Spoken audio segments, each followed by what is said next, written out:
nós iniciamos aí com essa bela foto da Caverna do Diabo, né? Uma das cavernas mais representativas do turismo brasileiro, localizada também no Vale do Ribeira, né?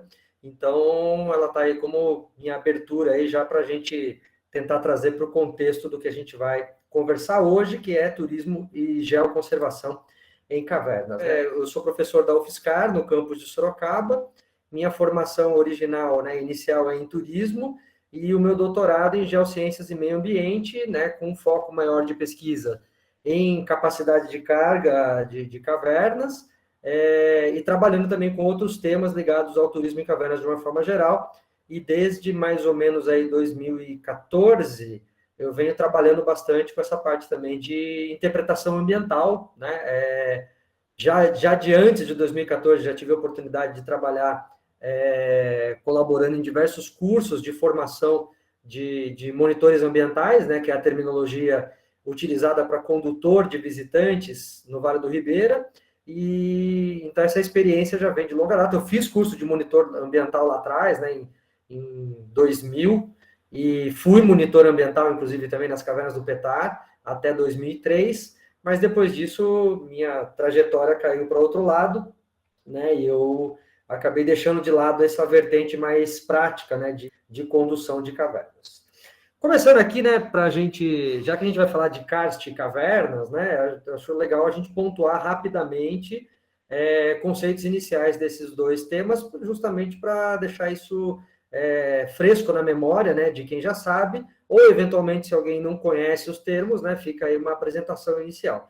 De forma bem simples, é claro, né, isso não é uma aula de geologia ou de geomorfologia, então a ideia é só apresentar a ideia do tipo de ambiente principal que a gente conversa aqui, que é o karst, né? E o que é o karst, né? É uma palavra derivada lá de um vocábulo esloveno, alemão, né?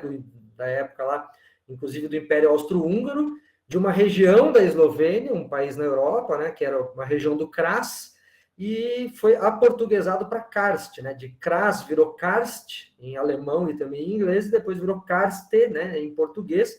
E o que é o karst? É uma paisagem que é propícia para a formação de cavernas. E por que ela é propícia?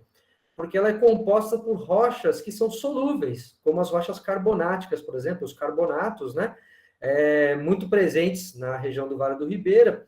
Então, essa característica foi observada inicialmente por geomorfólogos, né, pesquisadores, né, de geomorfologia na região do Kras, na Eslovênia, e ao descrever a paisagem do Kras, eles não tinham ideia, talvez, que estavam criando um conceito, que é o conceito de karst ou de paisagem kárstica. Então, quando a gente fala em karst, a gente está falando de um ambiente onde as cavernas se formam, né, com mais facilidade em função da rocha ser propícia para a formação, porque ela é solúvel e você tem a reação da chuva, da precipitação, agindo quimicamente nesse ambiente, né, e fisicamente também, pelo atrito, e então modelando este relevo ao longo aí de milhares de anos, né?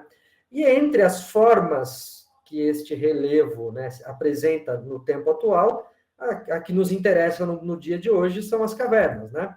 Então, as cavernas são uma das muitas formas, né, típicas do relevo do karst, né? Existem outras formas muito típicas, né, como, por exemplo, as dolinas, os vales cegos, né? Então, tem várias outras formas, os cones, né, muito presentes aí no Vale do Ribeira. As cavernas, né, como uma forma de destaque, são formadas em sua maioria por dissolução, mas você tem processos de desabamento que contribui, você tem caverna que forma durante a formação da rocha. Então, assim, tem vários processos que formam cavernas, mas o processo de dissolução é que nos traz aí o principal, né, formador do relevo.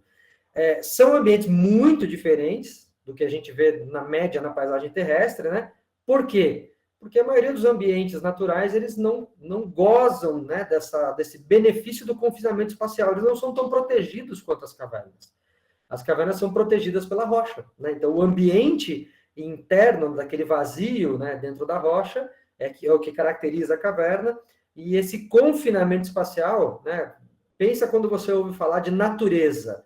Se eu falar para você assim, ó, me fala uma coisa, aí você pensa em natureza. A maioria das pessoas, na primeira imagem que vem na cabeça, praia, rio, floresta, e nenhum deles é fechado, né? É confinado, nenhum deles está dentro, né? Vamos dizer assim, caracterizado como um buraco. Então, essa é uma grande diferença das cavernas, né? Em função desse confinamento, você tem uma restrição de circulação tanto de energia, de movimento, né, energético, quanto de massa propriamente dita, né? Então, quando eu falo massa, eu estou falando, por exemplo, de rocha, de terra, de água, né? Então, comparado aí com a maré, né, que movimenta ali a praia todo dia, né? Você vai comparar isso com uma caverna, é muito mais restrito o quanto ela consegue, né, vamos dizer assim, se renovar. Tem ausência de luz solar direta na maioria dos casos e em grande parte das cavernas.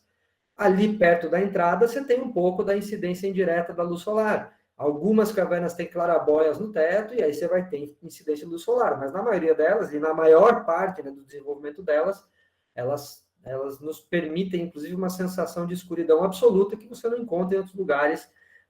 Talvez o único paralelo no planeta Terra seriam as fossas abissais, né, as regiões muito profundas dos oceanos. E aí tudo isso gera especialização da fauna, entre muitas outras características, né, do ponto de vista aí, por exemplo, da geodiversidade, a própria formação de minerais diferentes, né, e de formas diferentes desses depósitos de minerais, que são os espeleotemas, é uma dessas características que chama a atenção para as cavernas, né.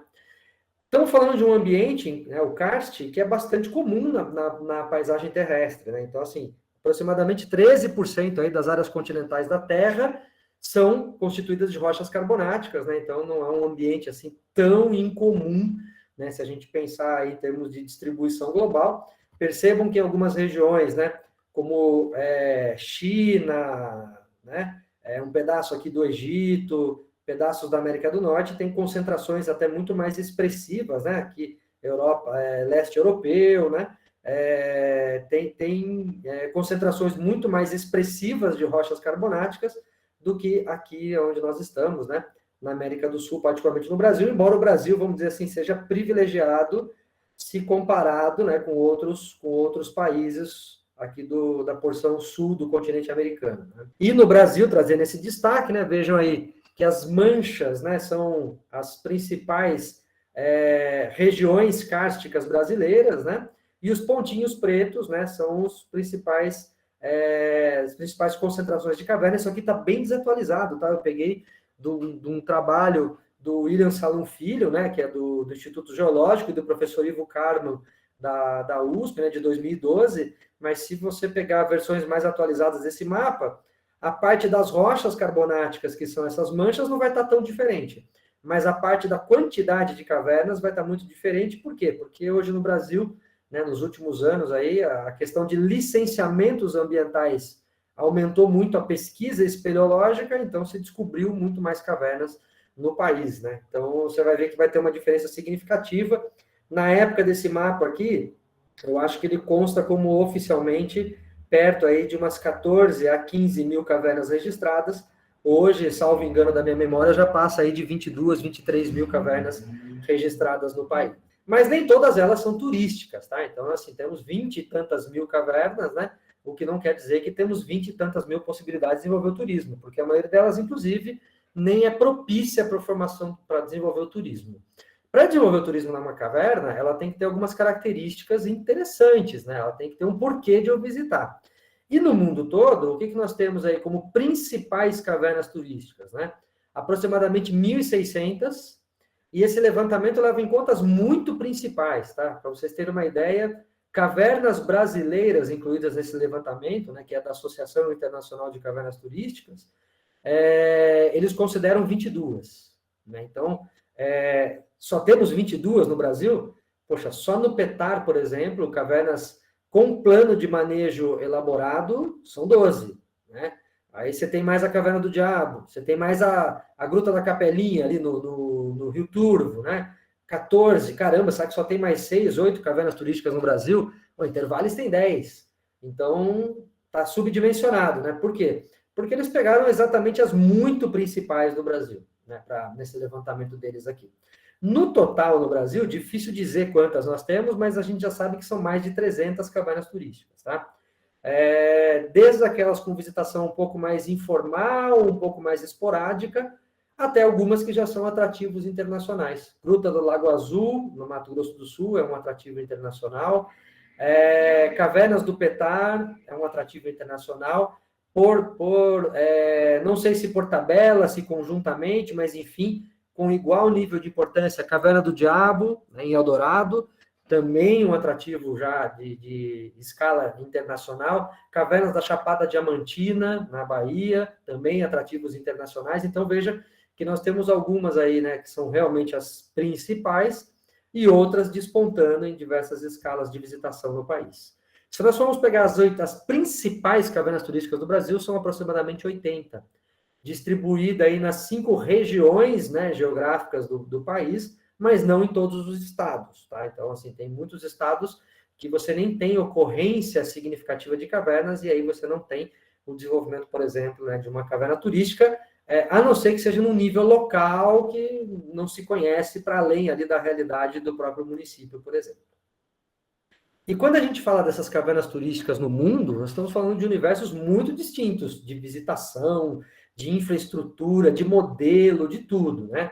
Então, vamos pegar exemplos extremos aqui, né? Caverna Zijin, na China, que recebe 1.300.000 turistas por ano, dentro de uma única caverna, contrastada aqui agora com a Caverna da Torrinha, né? A Gruta da Torrinha, na Chapada Diamantina, e muitas outras no Brasil, que recebem aí perto de 1.000 visitantes anuais.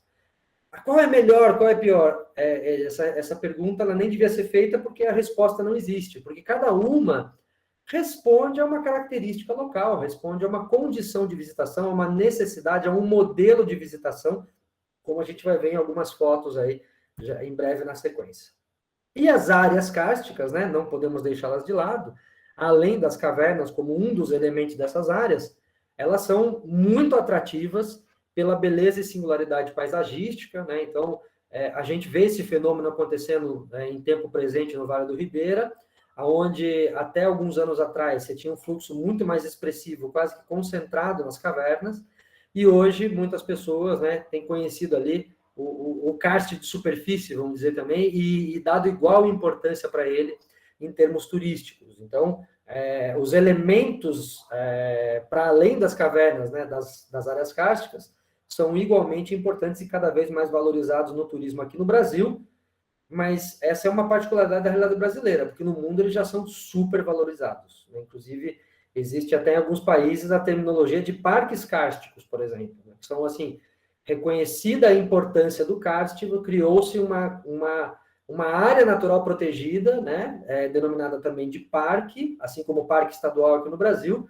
e específica para proteger o karst e conciliar essa proteção com a visitação, né, tornando isso, claro, mais sustentável. Né?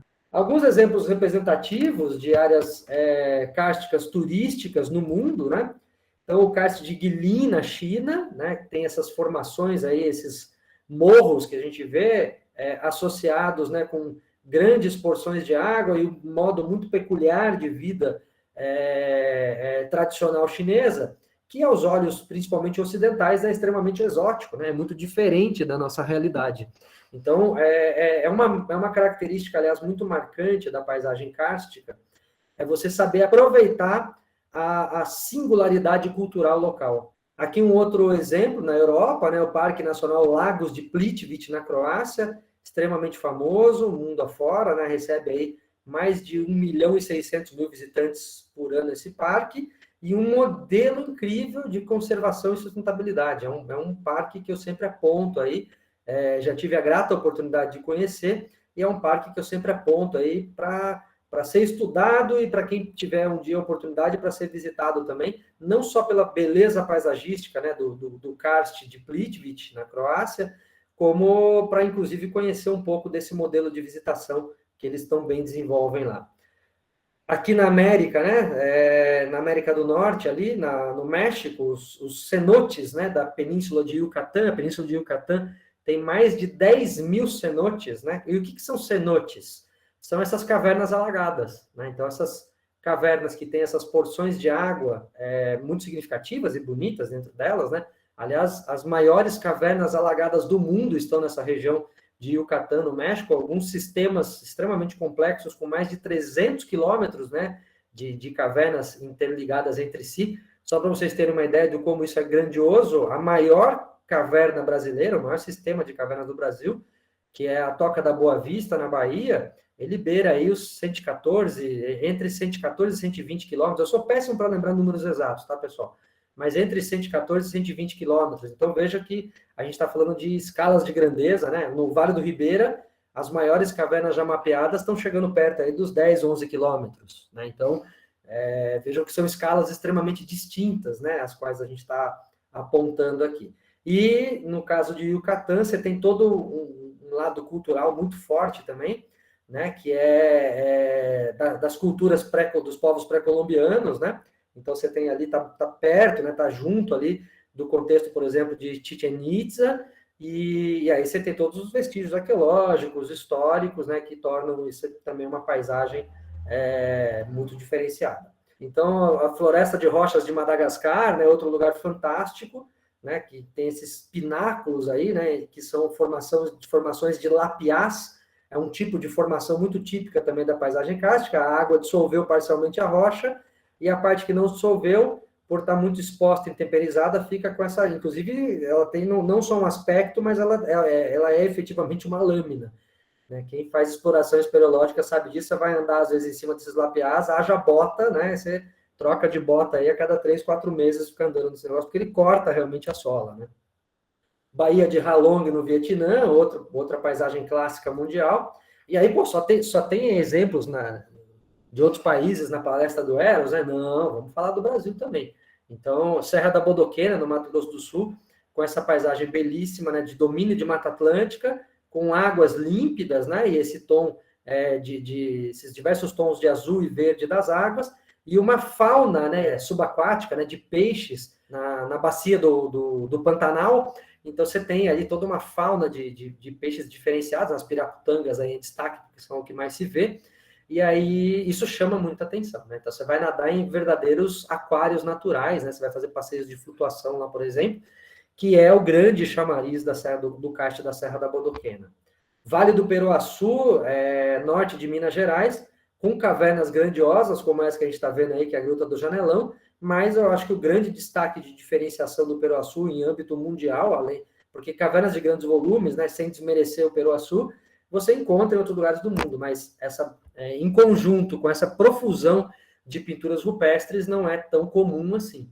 Né? Tanto que é candidato a patrimônio da humanidade também, né, na categoria misto, que une natural e cultural, justamente por conta dessa união, né, do natural e cultural, que a gente vai ver lá, né, não só as pinturas rupestres, mas sítios arqueológicos, né, no solo extremamente expressivos também.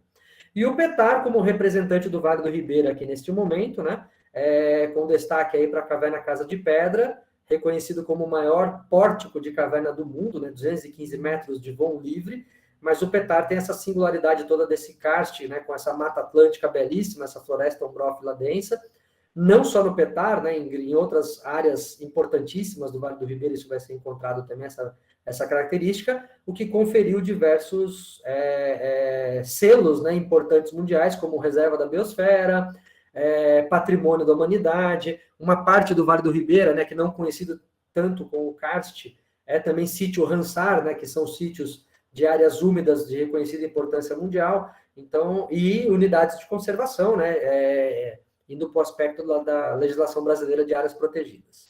E cavernas turísticas, né, alguns exemplos rápidos aqui também, e não podia deixar de falar daquela que é a primeira caverna turística do mundo, né, com visitação formal, que é a Gruta de Postojna, na Eslovênia. Você fala, uau, o pessoal vai de trem para dentro da caverna? Eles vão de trem para dentro da caverna. E esse trem, no início do século passado, era uma Maria-Fumaça. Então, você imagina você entrar, imagina o impacto, né, de um trem a carvão, né, dentro de uma caverna. Então, você teve um impacto ambiental muito significativo no início da exploração turística dessa caverna. Hoje é um trem elétrico, né? Então, você faz parte da visitação nesse trem e uma parte depois, né? Esse trem tem uma estação dentro da caverna, você para, desce do trem e faz um percurso a pé, né? De perto de 700 metros a pé, se não me falha a memória, um percurso de visitação guiado, né? Então, você tem Agora, poucas cavernas do mundo têm um trem para acesso, e poucas cavernas do mundo fazem sentido ter, tá? Então, assim, não toma isso, nossa, que ideia boa, não. Porque, na verdade, é uma singularidade. A gente não tem que se preocupar, por exemplo, né, em copiar modelos. Aqui um outro exemplo da Eslovênia, né? Cavernas que têm castelos, né, na boca da caverna, como esse que é o castelo de Predjama. Então, uma outra curiosidade aí, né, de importância mundial também. Essas duas que eu mostrei também são patrimônios da humanidade. Alguns exemplos, né, cênicos representativos aqui do Brasil, como a Gruta do Lago Azul, no Mato Grosso do Sul, o Abismo Anhumas, também no Mato Grosso do Sul, a Lapa Doce, na Chapada Diamantina, na Bahia, né, então cavernas de beleza cênica, de contemplação. O Abismo Anhumas, embora seja muito bonito, é uma caverna de aventura.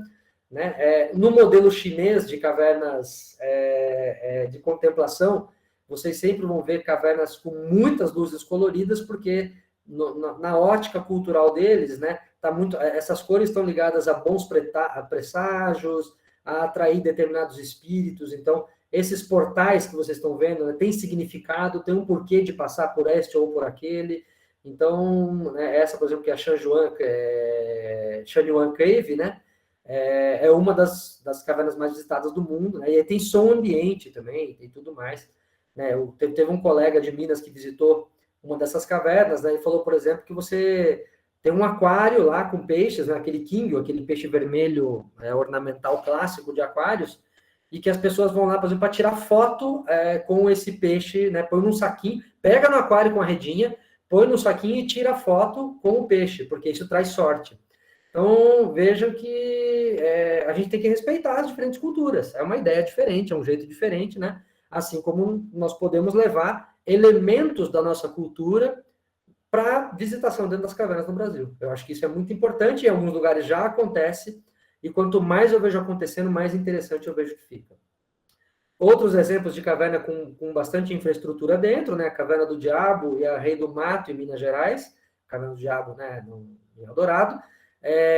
Ambas, né, a maioria delas que tem essas infraestruturas mais pesadas, são infraestruturas que foram construídas no passado, né, anos 60, 70, 80. Hoje em dia talvez não se fizesse mais desse jeito, mas a Caverna do Diabo, por exemplo, eu participei do plano de manejo esperológico, né, que é o documento que orienta como deve ser a visitação dessa caverna. E um consenso que houve entre os especialistas tudo bem, essa estrutura é muito impactante, mas se ela não existisse, talvez não fosse possível visitar essa caverna do jeito que se visita hoje, com um volume maior de pessoas, com um pouco mais de tranquilidade. Então, a gente tem que pensar em atender diferentes perfis, né? E aí você tem algumas cavernas, entre aspas, um pouco mais sacrificadas do ponto de vista ambiental, é importante num contexto de uma região para que você permita, né, públicos mais amplos, né, para que esses públicos possam ter acesso. Aqui outro exemplo de curiosidade, né, a Caverna de São José, Coves de São Joseph, na Espanha, que a visitação é por barco, né, então em algumas cavernas do mundo, né, são rios subterrâneos, né, tem essa possibilidade, flutuação no cenote da Riviera Maia, passeios, né, na Gruta Torrinha, na Chapada Diamantina, aventura, como eu disse, no Abismo Anhumas, vamos passar aqui rapidinho, turismo religioso em cavernas, né, nesse caso o turismo religioso formal, católico aqui, né, que é o Santuário de Bom Jesus da Lapa, na Bahia, uma caverna que foi transformada em igreja. Um turismo espiritual também, como esse aqui é o Santuário do Roncador, no Mato Grosso, né, onde se desenvolvem trabalhos de cura, de crenças, né, em energias do mundo espiritual que vão atuar ali neste momento. Então, as pessoas passam por até operações espirituais, nesse caso. Aqui vejo uma região da caverna, né, com macas. Isso aqui é um trabalho que eu fiz lá também em 2015, né, até para também elaborar um plano de manejo para essa caverna. Então, essas pessoas deitadas em macas, por exemplo, são pessoas que passaram por procedimentos de operações espirituais, né, e estavam ali agora e dormem na caverna de um dia para o outro. Faz parte do procedimento. Então, veja que é uma cultura diferente, uma forma diferente de entender o ambiente, e isso também precisa ser igualmente respeitado.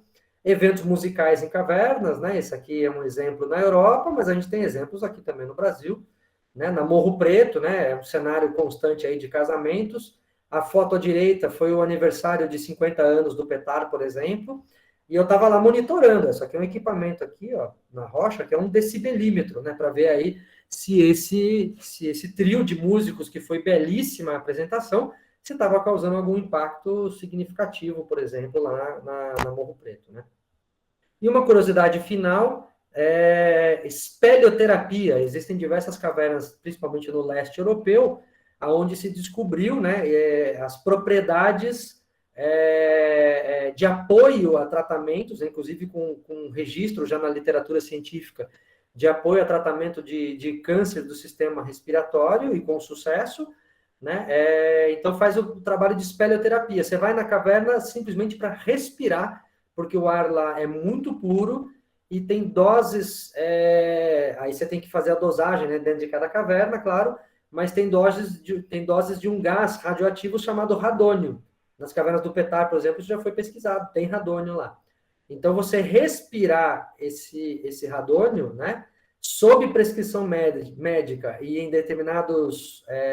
por determinado período, a depender da concentração do radônio no ar, isso pode, inclusive, contribuir para o tratamento, né? O radônio, em altas concentrações, ele também é cancerígeno, né? Mas fiquem tranquilos que as cavernas do Vale do Ribeira já foram estudadas nesse sentido e não tem nenhum potencial cancerígeno lá, mas talvez pudesse ser pensado até para tratamentos, né, de apoio aí a doenças respiratórias. Isso gera diferentes perfis de visitantes no mundo subterrâneo. A gente tem muito tipo de caverna e de karst, então vai ter muito tipo de gente querendo ver. E aí você for ver algumas pesquisas já realizadas, apontam diversos perfis gerais de visitantes, como, por exemplo, aqueles que são mais detalhistas, outros que são mais aventureiros, outros que são mais observadores gerais, tem os estudiosos, tem os místicos, né? Então, eu sei de vários relatos de condutores, né, de monitores, que falam que o pessoal, por exemplo, às vezes quer ir para uma determinada caverna, lembrei da Casa de Pedra, que é agora no Petar, só para ir lá no pórtico, né, da maior boca de caverna do mundo, no pórtico da igreja lá, para meditar, porque tem, no entendimento deles, tem uma energia diferente aquele lugar. Então, tá tudo certo, né? É uma atividade de turismo diferenciada, que não causa impacto, perfeito, ótimo, né? Tem intencionais e ocasionais, e eu acho que reconhecer o ocasional é muito importante, principalmente para o nosso público que de hoje, vocês de escolas, porque já vou falar mais a fundo disso, mas ele é um público ocasional, né? O aluno é um público ocasional. São frequentes ou esporádicos, né? Tem aquelas pessoas que viajam procurando cavernas, eu sou uma delas, né? O Daniel eu conheço bem, sei que é outra dessas pessoas, né? Mas muitos são esporádicos, esbarrou na oportunidade e acabou indo, né? Uma parcela menor é composta por turistas especializados no ambiente subterrâneo, falam assim, eu vou viajar para tal lugar porque tem caverna. Não é tão comum assim, né? O que acontece, principalmente com geoturistas, sendo um pouco diferente para ecoturista. O ecoturista, né, o perfil do ecoturista, pelo que já foi estudado, mostra que caverna também está entre os elementos aí centrais do interesse deles, tá? Dos principais tipos de espeleoturismo, portanto, né, eu vou listar aqui os principais e vou focar naquele que é o de nosso maior interesse. Então, tem o turismo contemplativo, desenvolvido em diversas escalas de visitação. O que eu chamo de larga escala, por exemplo, é o turismo da Caverna do Diabo, onde você pode ter um adensamento maior de pessoas por grupo, porque o ambiente permite, né? E um turismo de escala média ou baixa é o que a gente vai ver, às vezes, na própria Caverna do Diabo, né? Por exemplo, lá no Circuito Novo de Aventura, lá no Rio, no Erectus, né? O Erectus é um exemplo clássico aí de escala baixa, né? De baixa intensidade de visitação, e em muitas cavernas do Petar você vai encontrar essa escala média e baixa também acontecendo, né? Nos roteiros. O turismo de aventura, né? Então é aquele que tem um grau de dificuldade inerente maior, né? As pessoas estão se dispondo a fazer algo fora do comum no entendimento delas, e no caso de caverna, de uma forma geral, principalmente como é feito, né, o turismo em cavernas do Vale do Ribeira, está sempre no limiar da aventura. Sempre tem um componente de aventura aparecendo, mesmo que você não se sinta aventureiro, né? Não sou o típico aventureiro, mas as pesquisas com perfil de público mostram isso. As pessoas saem com a sensação de que foi uma aventura. Então, é importante entender que tem a aventura intencional e tem a aventura também compulsória, aquela que eu não esperava vivenciar, mas, nossa, foi uma aventura, né? O pedagógico educacional, que eu vou detalhar um pouquinho mais já na sequência. Religioso, a gente já viu exemplos, espirituais também, eventos especiais, a gente viu exemplos nas fotos anteriores, saúde, a gente também viu exemplos, né? E novas oportunidades, eu vou falar de algumas coisas mais para o fim. No pedagógico educacional, que é o nosso grande foco, nossa, finalmente cheguei na palestra, tá vendo? Enrolei vocês por meia hora e cheguei no assunto, né? Nós temos aí, então, que característica para esse turismo pedagógico educacional? Primeiro, variação no tamanho de grupo. Muitas vezes os locais que recebem os visitantes querem que sejam grupos pequenos, mas os professores querem que sejam grupos médios ou grandes. Por quê? Porque é realmente melhor tentar trabalhar com a turma toda ou dividir ela o mínimo possível, né? A gente tem que entender essa dinâmica. Se vocês pegarem, por exemplo, no Vale do Ribeira, né, no Petar, no Intervales, Caverna do Diabo, Capelinha, a proposta que foi feita no plano de manejo, né, no documento que orienta a visitação dessas cavernas, é que em dias úteis, né, a visitação por escolas possa ser feita com grupos maiores. Já respeitando essa necessidade, realmente, né, dos professores que levam as turmas, de não dividir tanto, porque mesmo que você tenha bons guias, né, bons monitores lá nesses parques, às vezes o professor quer estar junto da turma. Ele quer abordar também alguns aspectos. E aí, se divide o grupo em 5, 6, complica. Nem sempre dá para levar 5, 6 professores, né? Então, você tem esse lado característico desse tipo de turismo, né? O acesso para turismo pedagógico educacional, ele tem que ser sempre seguro e fácil. Então, assim, onde eu vou levar meus alunos? Cavernas fáceis de visitar. Não adianta levar ele num lugar, vou dar um exemplo aqui, Caverna Ouro Grosso, né, lá no Petar. Por quê? Não que eu seja contra levar um grupo de escola lá, mas então você está indo com outra proposta. Você está indo com uma proposta recreativa. Você está indo lá realmente para esse grupo se divertir, curtir o momento, tá, o que não tem problema nenhum, né? Mas do ponto de vista pedagógico, educacional, trabalhar com conteúdos fica mais difícil. Por quê? Porque se eu não estou me sentindo tranquilo, se eu estou preocupado se eu vou escorregar, se eu vou bater a cabeça, se eu vou me machucar, se isso aqui é difícil, tem uma cachoeira que parece que eu tenho... Eu não vou, a minha cabeça, o meu cérebro não vai dar conta de aprender nada, porque eu estou mais preocupado com a minha segurança. Então, quanto mais seguro e fácil for o trajeto, melhor ele é para fazer trabalhos de interpretação e educação ambiental. Mais adequado ele é para isso, né? Além da própria segurança em si, que é um ponto que eu vou bater mais de volta já no final desse slide aqui. Para desenvolver um bom trabalho também, eu tenho que levá-los numa caverna que tenha elementos e processos que possam ser transpostos como conteúdos, mas que estejam visíveis, que estejam evidentes, né? Porque se eu levar o meu estudante para a caverna e falar, imagine... Não, o imagine eu podia ter feito em sala de aula. Então, eu podia lá na sala de aula ter mostrado um vídeo, um slide, né, ter mostrado uma palestra de um geólogo e mostrar o que eu quero falar para ele agora em campo. Então, eu tenho que mostrar para ele em campo aquilo que ele consegue efetivamente ver. Ok, ele consegue ver o espelhotema crescendo? Não consegue, né? Mas eu consigo mostrar diferentes tamanhos, explicar o processo de crescimento e fazê-lo entender. Aí tudo bem, né? Mas o processo está acontecendo ali, o gotejamento está existindo. Tá vendo esse gotejamento, né? Ele está deixando minerais ali na superfície desse espelhotema. Isso dá para explicar, né? Dá para contextualizar. Agora, se é uma coisa, né, que não está visível, não tem... então imagine se aqui formar um espelhotema. Vai num lugar que tem um espelhotema, não num lugar que não tem, né? A beleza cênica é importante? Você sabe que no começo eu achava que para o turismo pedagógico educacional, né, eu tinha uma visão, quando eu comecei a ser professor, mais bitolada, né? Não, o importante é o estudo, vamos lá para estudar, né? E depois, com o tempo, eu fui descobrindo, por meio dos meus alunos, de experiências diretas, né? E por pesquisas que eu fiz com visitantes, com alunos de outros professores, e aí com vários alunos de diversas escolas, de diferentes níveis do conhecimento, inclusive chegando na universidade, que a beleza é importante. E por que ela é importante? Porque a própria percepção ambiental nos mostra isso, tá? A beleza gera conexão com o ambiente, né? Se eu me sinto maravilhado, se eu me sinto, né, extasiado, eu quebro bloqueios de aprendizado também. Então, levar as pessoas num lugar onde ela vai achar bonito, isso vai propiciar uma condição melhor de ensino, né, serve para a caverna e serve para qualquer outro ambiente. É muito mais fácil eu aprender, por isso que eu às vezes sou um pouco contra, né, não que não possa ser usado nunca, mas o aprendizado traumático, às vezes a gente tem que tomar cuidado, né, vamos levar ele para a área degradada. Ok, né, é homeopático então, é aquela área degradada, mas vamos ver outras coisas também. Né? Porque aprender pelo impacto, né, também funciona, mas é mais extremo. Né? O que essa pessoa leva consigo? O que ela carrega de experiência humana, né, a partir disso? A sensação de aventura ela vai existir no turismo pedagógico educacional. Por quê, gente? Porque em muitos casos, né, essa atividade ela é compulsória, a motivação não é intencional. Olha, eu estou na escola para ser estudante, de repente você me levou para a caverna. Eu não sabia que isso era parte do processo. Eu não sabia que era parte de estudar e ir para a caverna. É diferente de eu comprar um pacote para ir para uma caverna.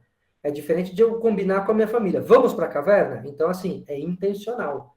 Agora, entenda que muitos dos alunos, eles estão lá, às vezes, não entendendo muito bem o que estão fazendo. Então, para eles, eventualmente, vai ser muito mais aventura, né? Se eles quebrarem os bloqueios iniciais, vai ser muito mais aventura do que, às vezes, para outro visitante intencional, porque o intencional, ele se preparou muito mais para esse momento.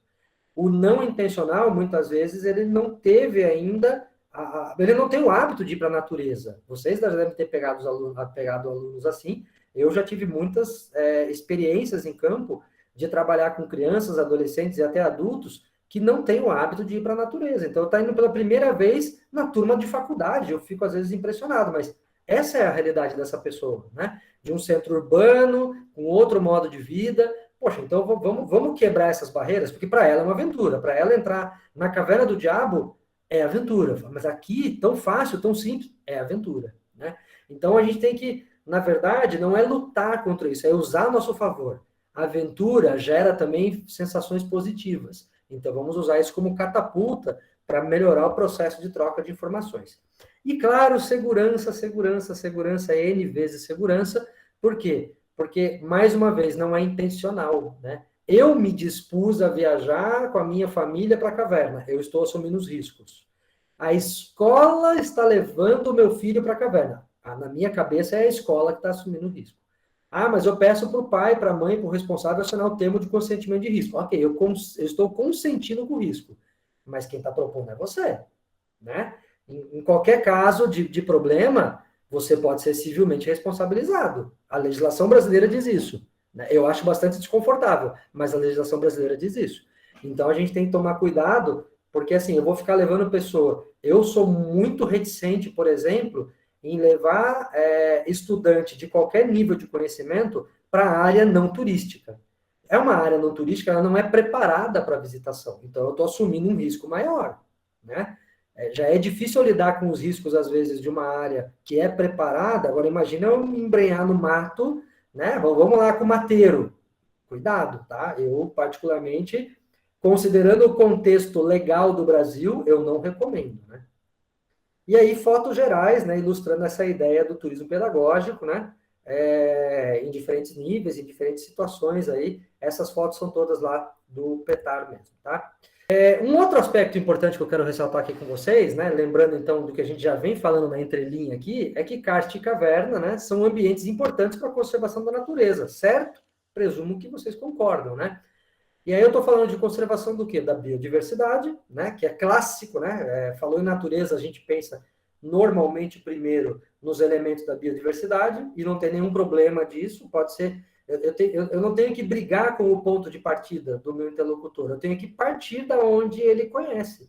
Então, assim, o que lhe chama mais atenção no primeiro momento são os bichinhos. Então dos bichinhos eu vou para a rocha, eu vou para o solo, né? O que lhe chama mais atenção não são os bichinhos, de repente o que mais chama a atenção lá do meu aluno são os aspectos culturais, é a sociodiversidade. Então da sociodiversidade, da pupunha, eu vou para o solo, eu vou para a rocha, eu vou para o ambiente, eu vou para a Mata Atlântica. Então eu interconecto a partir do interesse dele, né? Porque para eu pensar em conservação da natureza, eu tenho que adotar uma visão ampla, pensando pelo menos nesse tripé: biodiversidade, sociodiversidade e geodiversidade, que é o nosso destaque aqui hoje, né? Não que eu acho que seja mais importante, né? Mas como a gente está destacando aqui hoje turismo e geoconservação em cavernas, estamos destacando os elementos da geodiversidade, embora em cavernas, né, eles nem precisem, talvez, assim, de um cuidado maior, porque são os elementos mais evidentes. São, na verdade, dentro da caverna, os únicos que eu tenho garantia de visualização. Biodiversidade, eu não tenho garantia de visualização dentro da caverna. Sociodiversidade, geralmente não ocorre dentro da caverna, está no seu entorno. Então, a geodiversidade vai ser, assim, dessas frações, né, da diversidade natural, vai ser o elemento mais evidente, sem dúvida nenhuma. E aí nos remete, né, de geoconservação, né?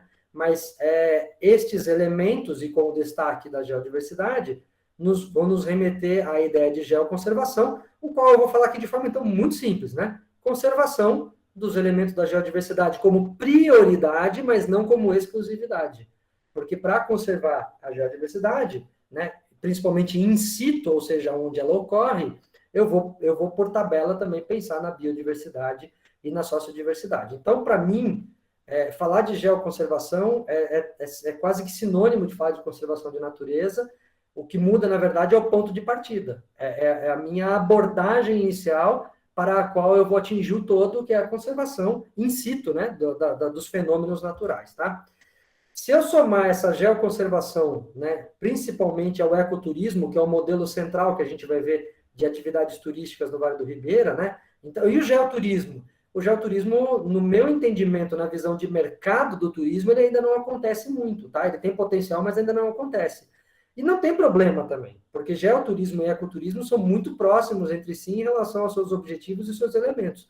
Talvez o principal destaque de diferença entre eles é que o ecoturismo tem como bandeira principal a biodiversidade e o geoturismo tem como bandeira principal a geodiversidade.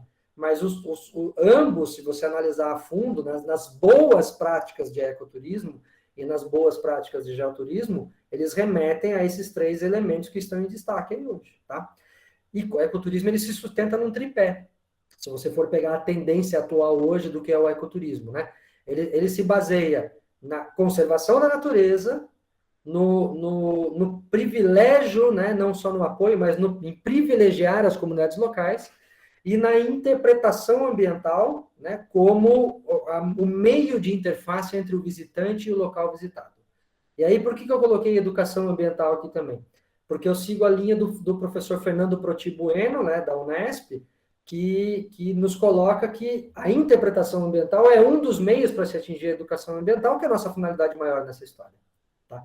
Então, é educar por meio da natureza, né? Então, e a interpretação é a nossa ferramenta principal, porque é o meio mais utilizado aqui no Brasil. Você tem outras formas também, educação experiencial na natureza, você tem outros modelos, mas o mais utilizado nos atrativos de turismo, né, no Brasil é realmente a interpretação ambiental. E como a gente vai desenvolver a interpretação ambiental para contribuir com a educação ambiental? Então, esse slide aqui eu vou passar rapidinho, tá? Mas são necessidades aplicadas para eu conseguir desenvolver. Eu tenho que fazer transposição didática de conteúdos, eu tenho que contextualizar, né? Por que eu vou passar rapidinho? Porque eu vou mostrar isso nos próximos slides, né? Mais alguns dessas etapas e menos outras, tá? Porque eu vou mostrar como acontece e como seria ideal que pudesse acontecer. Então, a gente tem que tentar desenvolver transposição didática de conteúdos, contextualização, aprendizagem significativa e educação cidadã e consciente. Então, esses são os aspectos. Eu acho que a educação cidadã e consciente é onde culmina toda essa história, né? Porque a educação cidadã e consciente é onde eu quero chegar. Eu quero que essa pessoa fique maravilhada com aquele lugar, que ela goste de visitar, que ela aprenda sobre aquele lugar, mas que ela leve isso para a vida. E que isso talvez gere alguma mudança de significado no seu dia a dia, né? Para isso, eu vou usar a interpretação ambiental, e essa interpretação, ela busca responder algumas perguntas, né? Quem queremos atingir e de qual forma? Então, quem que eu estou buscando atingir, quem é meu público e como eu vou atingir esse meu público. Para isso, eu vou perseguir 5 objetivos, eu vou passar rapidinho aqui também, para a gente não ficar muito perdido na teoria, tá? Mas isso depois, quem quiser, eu posso fornecer mais material sobre isso, não tem problema nenhum. Então, assim, quais são os objetivos desse processo? Facilitar a troca de conhecimento e apreciação do local visitado, né? Então, assim, se eu for lá e fizer uma aula formal, vai dar certo? Eu vou estar facilitando a troca de conhecimento? Eu estou facilitando a apreciação do local visitado? né? Então, assim, se eu for lá e fizer um troço 100% positivo, será que eu estou acertando a mão nessa atividade de campo?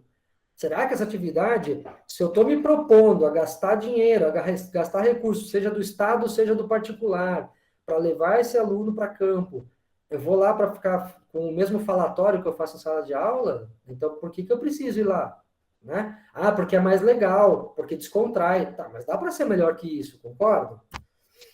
Segundo objetivo, acrescentar valor a essa experiência de visitação. E o que é valor, né? Não é só valor financeiro, né? É valor emocional, é valor intelectual, né? Então, a ideia do valor é fazer com que as pessoas valorizem esse ambiente de diversas formas, né? Elas se conectem a esse ambiente, e para isso elas precisam, então, ter ligações. Se eu falar de coisas que elas não entendem, que elas não sabem, elas não vão se ligar, elas vão achar que aquilo é distante da realidade delas, né? O terceiro objetivo, estimular a reflexão dos visitantes sobre questões ambientais, sociais, culturais. Então, assim, mostrar elementos que conectem com a realidade social, cultural. Esse slide de fundo eu não vou explicá-lo, porque eu explico um pouquinho mais para frente um outro similar, tá? Mas ele é do mesmo lugar, que é do Parque Nacional de Yellowstone, nos Estados Unidos, que tem excelentes exemplos de uma boa interpretação ambiental, né? O quarto objetivo, proporcionar maior sensação de satisfação aos visitantes. Aí você fala, essa foto está trocada, porque você está falando de sensação de satisfação, mas está mostrando ali o pessoal passando, né, alguns chamam aí do conduto Indiana Jones, lá da lambari de baixo, né, tem essa corda aí, o teto é baixo, a água está na linha do pescoço, e se você já levou aluno de escola lá, você vai ter uma noção do que é satisfação, porque eles saem do outro lado extasiados. Então, você ter momentos, né, de sensações, de satisfação, né, sensações que gerem satisfação, necessariamente com esse ar de aventura? Não, pode, como eu já disse, beleza cênica também causa isso. E aí você vai conseguir proporcionar para o teu aluno, né, uma interpretação ambiental mais adequada, porque ele está ali quebrando as barreiras de aprendizado, ele está ali em ampla conexão com aquele ambiente. E o quinto e último objetivo, quando a gente faz interpretação, a gente também contribui para a gestão, auxilia no manejo dos visitantes, apoia a conservação, ajuda, né, as pessoas a entender a necessidade de preservação e tudo mais. Tá? Esses objetivos estão sendo atingidos? Essa é a minha última parte dessa apresentação. Né? Eu espero que sim, tá? Então, se a gente vê uma cena clássica como essa de uma caverna, né, você tem lá a rocha, aí você sabe que a água infiltra por ali, e aí forma o espelhotema e você está vendo ali a gotinha. Em linhas gerais, né, o que eu quero mostrar para o meu aluno, por exemplo, de qualquer nível do conhecimento? Que dissolve aqui a rocha, né, por meio da água, né, por meio do líquido passante, um pouco desse mineral fica aqui, e o outro pouco fica ali, e o restante ainda vai embora, né?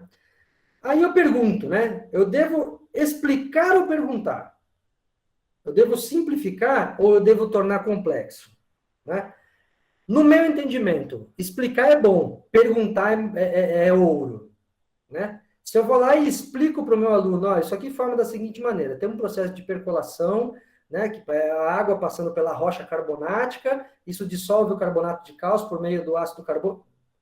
Eu estou explicando, eu estou dando uma aula mecânica. Né? E se eu perguntar, gente, aí, como é que vocês acham que isso aqui forma? Primeiro, vocês acham que isso aqui formou junto com a rocha ou não? Né? Isso aqui formou antes ou depois da rocha? Por quê? Por que isso? Porque eu estou estimulando a pessoa a pensar, a entender. Eu tenho que simplificar ou tornar complexo? Veja, quanto mais simples e mais acessível for a linguagem, melhor. Eu vou tornar complexo talvez no nível de graduação e pós-graduação, porque a aula de campo nesse nível, ela tem um objetivo específico de estudar determinados conteúdos, né? E aí eu posso para uma linguagem técnica. Mas eu já vi condutor, já vi monitor ambiental falando essa fala aí que está destacada no slide. De acordo com o fulano, quem é esse fulano? O professor que me ensinou, o livro X que ele leu, o artigo Y, né? O que são espeleotemas? São deposições minerais que ocorrem, sobretudo, em cavidades formadas por processos químicos de dissolução e precipitação, embora existam exemplares formados por processos predominantemente físicos e outros nos quais se suspeita a atuação de micro-organismos. E eu fico perguntando, para quem ele falou isso? Porque eu destaquei, por exemplo, 3 termos aí que não são de conhecimento geral. Então, assim, você já está falando de forma codificada. Interpretar, segundo Tilden, que é o cara da interpretação ambiental, é codificar a linguagem para uma linguagem acessível e conectar com a realidade das pessoas. Se eu estou levando lá os alunos do ensino fundamental, eu estou falando em precipitação, será que ele já viu isso, lembra disso, tem segurança disso? Eu não posso falar chuva, que todo mundo conhece, né? Não é mais fácil? Ah, mas não é só a chuva. Gente, vai para o simples, faz essa pessoa entender, se interessar, gostar e querer. Depois, se ela virar geólogo, se ela virar biólogo, ela vai entender o complexo e vai falar, eu aprendi de forma muito simples atrás, mas ele aprendeu. Ele teve um ponto de partida, né? Aí tem também informação nas placas, né? Muitos desses lugares têm placas, mas muitas vezes o conteúdo que está nessas placas interessa e é compreensível a uma parcela mínima de pessoas. Então, o que eu já vi placa acontecer? E para vocês não dizer que eu estou mentindo, tá aí a placa. Pegaram o artigo científico, né? E todo mundo lê artigo científico? Olha, eu sou professor universitário, eu sei quantos por cento dos meus alunos leem artigo científico na íntegra, né? Então, assim, o aluno que tem que ler na disciplina, eu já desconfio se ele lê. Aí eu vou lá e faço o quê? Coloco essa placa, esse artigo científico em campo. Quem vai ler isso? Quem se interessa por isso? Quem entende esses diagramas técnicos? Quem quer ler textão quando está passeando? Né? Se era para eu ler, eu ficava na escola. Então, eu tenho que ir para uma abordagem também ilustrativa que seja mais interessante, né? Eu estou trabalhando com placa num mundo cada vez mais dinâmico, onde as pessoas estão presas nos seus dispositivos digitais, estão usando, né, óculos de realidade virtual, realidade aumentada. Eu não posso usar isso a meu favor, né? Não que tenha que ter em todo lugar, mas eu tenho que entender que eu tenho que ir para realidades diferentes, tá? Dá para ser diferente? Dá sim, dá para ter placa boa. Isso aqui, por exemplo, é no Chile, né? Então, olha só, estão querendo explicar lá, por exemplo, na Patagônia chilena, numa caverna, né? Isso é uma caverna, a Cueva do Milodon, é a caverna da preguiça gigante, né? Do Pleistoceno lá da Patagônia. Né? Então, um animal da megafauna extinta aí da América do Sul, a preguiça gigante, que viveu aí até mais ou menos 11 mil anos atrás, lá na Patagônia, né? E aí, por exemplo, aqui estão como viviam, né, esses seres humanos na Patagônia 11 mil atrás. Essa ilustração ela é extremamente compreensível. Né? Então, ele está mostrando algumas ferramentas, as pessoas fazendo fogueira, com poucas roupas, porque eles não tinham hábito de usar roupas, o clima era diferente, e pequenos blocos de textos, né, em duas línguas, o que é um pouco mais estimulante para a leitura. Tá? Um outro exemplo aqui, o Parque Nacional de Yellowstone, nos Estados Unidos, né? Então, aquela coisa que eu falei, assim, isso aqui é do centro de visitantes lá de Yellowstone. E lá em Yellowstone, tá? Deixa eu só voltar aqui. É um lugar que tem geysers, né? Então, geysers são essas feições geotermais aí, onde a água explode, né? Jorra, né? E forma grandes jorros de água quente, com essas grandes represas e outras formas na paisagem. E aqui tem muita vida, né? Na água quente, micro-organismos diferentes. E aí, do que eu vou aprender lá em Yellowstone? Por exemplo, vou aprender sobre esses micro-organismos, né? E aí eles ficam lá nas placas do centro de visitantes falando o nome dos micro-organismos, a espécie, né, o nome científico? Não. Eles mostram para a gente, né? Vou traduzir rapidinho para vocês aqui, que esses micro-organismos que existem lá em Yellowstone, né? Eles estão, por exemplo, em outros lugares, né? No nosso dia a dia. Por exemplo, para a estabilização de processos de produtos alimentares, de ultraprocessados, ketchup, mostarda, molhos, etc. Na criação de cosméticos, né? No desenvolvimento de farmacêuticos, tá? Então, só alguns exemplos aqui. Então, veja que está conectando com a realidade das pessoas. Agora eu estou entendendo que aquele micro-organismo, nossa, pode estar no meu rosto, porque eu passei maquiagem. Pode estar no meu lanche que eu vou comer daqui a pouco na lanchonete, porque eu vou comer ketchup. E aí, comendo ketchup, eu lembro do micro-organismo. E aí eu conectei. E aí eu fiz a pessoa entender um pouco de micro-organismo. Ao invés de ir lá e falar o nome da, né, Mycobacterius sp. Ninguém vai lembrar. A pessoa vai embora e não vai ter a menor ideia disso. Legal, ela sabe um termo, né, em latim e esqueceu. É isso, tá? Outro exemplo de Yellowstone, né? Uma curiosidade lá, por exemplo, é a variação de pH da água. Por quê? Porque essas fontes termais elas têm águas extremamente ácidas, né? Então, lembrando da escala de pH lá, né, que a gente aprende, né, no Fundamental, né, no Fundamental 2, se não me engano. Então, está aqui a escala de pH de 1 a 14, né? E como que eles trabalham com o pH lá em Yellowstone? Você coloca aqui, por exemplo, a marca do pH 5. O pH 5 vai mostrar aqui 2 fotos aonde esse pH da água pode ser visto em campo em Yellowstone. Ah, e o que significa ter pH 5? Significa que é igual ao café que você toma. Então está conectado com a tua realidade, né? Tomando café, talvez eu lembre da água ácida de Yellowstone. E se eu for lá para o pH 12, 13, né? Então o 13, por exemplo, é o produto para limpar forno, ele tem pH 13. E em Yellowstone não tem. Tudo bem, então a pessoa já sabe que água muito, né, tendendo para o alcalino, você não vai encontrar lá. Lá as águas são mais ácidas. E aí eu trabalhei com o conceito de ácido alcalino, pH, né, escala, que é uma coisa extremamente complexa, às vezes, para algumas pessoas, numa linguagem, numa forma acessível, tá? E, por fim, existem também outras realidades, né? Por que eu não posso falar a linguagem dos meus alunos? Eles não têm o Pokémon Go, eles não brincam lá. Eu vejo, agora saiu um pouco de moda, mas eu já vi, até algum tempo atrás, o pessoal caçando Pokémon, caçando o que não existe nos parques da minha cidade, em São Paulo, em vários lugares. Eu não posso fazer uma brincadeira, então vamos fazer o Troglobio Go? Vamos caçar troglóbios? Caçar do ponto de vista de tentar identificá-los na caverna? Né? Quem achou mais troglóbios? Né? Quem achou mais espeleotema? Vamos fazer o espeleotema Go? Quem achou mais tipos de espeleotema hoje? Vamos fazer uma brincadeira? Vamos marcar numa tabela? Porque aí as pessoas se estimulam a procurar, né? Então, quem viu mais coisas diferentes, né? Eu posso trabalhar a realidade aumentada, muito trabalhada já em parques temáticos. De repente, eu tenho um tablet meu da escola, será que eu não consigo fazer alguma coisa lá com realidade aumentada? Porque nem sempre tem um morcego para mostrar lá na caverna. Mas se eu levar um tablet com realidade aumentada, eu consigo, às vezes, mostrar lá, né, a partir, por exemplo, de um QR Code ou de alguma coisa que eu pus no próprio tablet, mostrar isso para o meu estudante e tornar, às vezes, mais interessante. Então, veja que a tecnologia, aos poucos, ela vai também nos ajudar nesses processos, tá legal? Gente, espero não ter falado demais, mas eu tentei aí trazer para vocês uma síntese aí desses assuntos, né? E eu, como professor, falo pra caramba, então peço desculpas aí, mas espero ter conseguido atingir o objetivo e a expectativa de vocês e estou à disposição aí para o debate, tá bom?